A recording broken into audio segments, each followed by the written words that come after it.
Bismillahirrahmanirrahim. Assalamualaikum warahmatullahi wabarakatuh. Pertama-tama marilah kita memanjatkan puji syukur kehadirat Allah Subhanahu wa taala karena dengan kasih sayangnya kita masih diberikan kesehatan.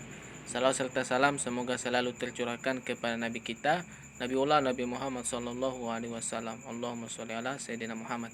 Baik, pada video kali ini kami dari kelompok 8 di sini saya mewakili kelompok 8. Perkenalkan, nama saya Maulana Wali'i.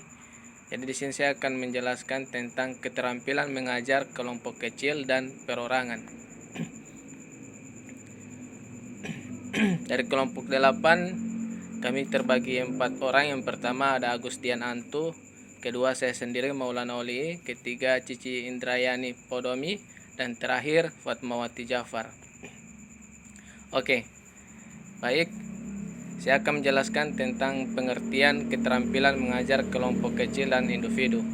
Mengajar kelompok kecil dan perorangan merupakan suatu bentuk pembelajaran yang memungkinkan guru memberikan perhatian terhadap setiap peserta didik dan menjalin hubungan yang lebih akrab antara guru dengan peserta didik maupun antara peserta didik dengan peserta didik. Selanjutnya, peranan guru. Peranan guru terbagi 5. Yang pertama, organisasi kegiatan belajar mengajar. Kedua, sumber informasi narasumber bagi siswa. Dan ketiga, motivator bagi siswa untuk belajar. Keempat, penyedia materi dan kesempatan belajar atau fasilitator bagi siswa. Dan kelima, pembimbingan kegiatan belajar siswa. Selanjutnya, syarat-syarat yang harus dipenuhi agar pengajaran kelompok kecil dan perorangan dapat terwujud, yaitu yang pertama ada hubungan yang sehat dan akrab antara guru siswa dan antara siswa. Yang kedua, siswa belajar dengan kecepatan, kemampuan, cara, dan minat sendiri. Dan ketiga, siswa mendapat bantuan sesuai dengan kebutuhannya. Keempat, siswa dilibatkan dalam perencanaan belajar. Dan kelima, guru dapat memainkan berbagai peran. Selanjutnya, ciri-ciri pengajaran kelompok kecil dan perorangan. Terjadi hubungan interaksi yang akrab dan sehat antara guru dan siswa serta siswa dengan siswa. Siswa belajar sesuai dengan kecepatan, cara, kemampuan, dan minatnya sendiri. Siswa mendapat bantuan dari guru sesuai dengan kebutuhannya. Dan siswa dilibatkan dalam penentuan cara-cara belajar yang akan ditempuh, materi dan alat yang akan digunakan, dan bahkan tujuan yang ingin dicapai. Selanjutnya, pola penggunaan pengajaran kelompok kecil dan perorangan dalam kelas. Ada 4 pola pengorganisasian yang bervariasi dalam melaksanakan pengajaran kelompok kecil dan perorangan, antara lainnya yaitu kelas besar, kelas besar menuju kelompok kecil tambah perorangan kelas besar. Kelas besar kelompok kecil tambah kelompok kecil kelas besar. Kelas besar perorangan kelompok kecil kelas besar. Kelas besar perorangan tambah perorangan kelas besar. Oke, selanjutnya komponen keterampilan mengajar kelompok kecil dan perorangan. Komponen keterampilan mengajar kelompok kecil dan perorangan terdiri dari yang pertama, keterampilan mengadakan pendekatan pribadi, keterampilan mengorganisasikan kegiatan pembelajaran, dan ketiga, keterampilan membimbing dan memberi kemudahan belajar. Terakhir, keterampilan merancang dan melaksanakan kegiatan pembelajaran. Oke, selanjutnya prinsip-prinsip dalam mengajar kelompok kecil dan perorangan. Prinsip yang pertama, tidak semua topik dapat disajikan dalam format kelompok kecil dan perorangan. Prinsip kedua, lakukan pengajaran kelompok kecil dan perseorangan secara bertahap. Dan prinsip ketiga, pengorganisasian siswa, sumber atau materi, ruangan, dan waktu harus dilakukan secara cermat. Dan prinsip terakhir atau keempat, yaitu guru harus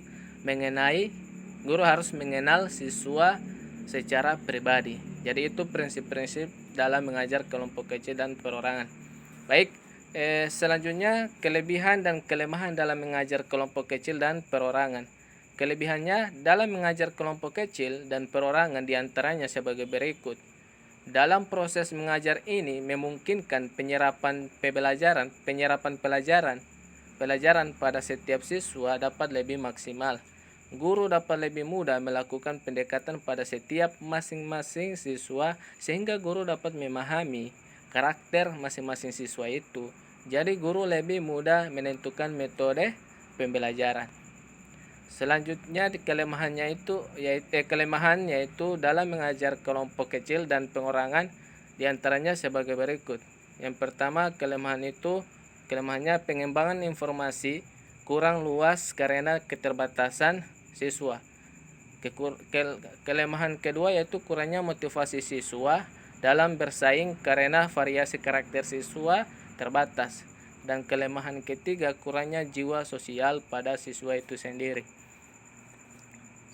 Selanjutnya dalam mengajar kelompok kecil dan perorangan harus memperhatikan hal-hal berikut.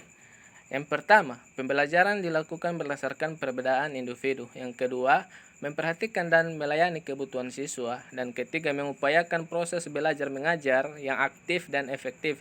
Dan keempat, merangsang tumbuh kembangnya kemampuan optimal siswa. Kelima, pergeseran dari pengajaran klasikal ke pengajaran kelompok dan perseorangan. Dan keenam, langkah pengajaran kelompok kecil dan perorangan. Dan ketujuh, menggunakan berbagai variasi dalam pengorganisasiannya. Oke, selanjutnya tujuan mengajar kelompok kecil dan perorangan. Secara umum, tujuan pengajaran kelompok kecil dan perorangan ini adalah sebagai berikut. Yang pertama, mengaktifkan siswa belajar. Kedua, agar terjadi interaksi dalam belajar yang bervariasi yaitu guru siswa, siswa-siswa, siswa guru, dan seterusnya. Berikut, agar siswa dapat mencapai kemajuan belajar sesuai dengan kemampuan, minat, dan kecepatannya sendiri. Yang keempat, siswa yang mempunyai masalah dalam belajar karena mereka berada dalam suasana hubungan interpersonal yang sehat dan akrab. Oke, jadi terima kasih. Sampai di sini dulu penjelasan Sampai di sini dulu penjelasan dari saya, Maulana Oli, perwakilan dari kelompok 8. Semoga bermanfaat. Terima kasih. Wassalamualaikum warahmatullahi wabarakatuh.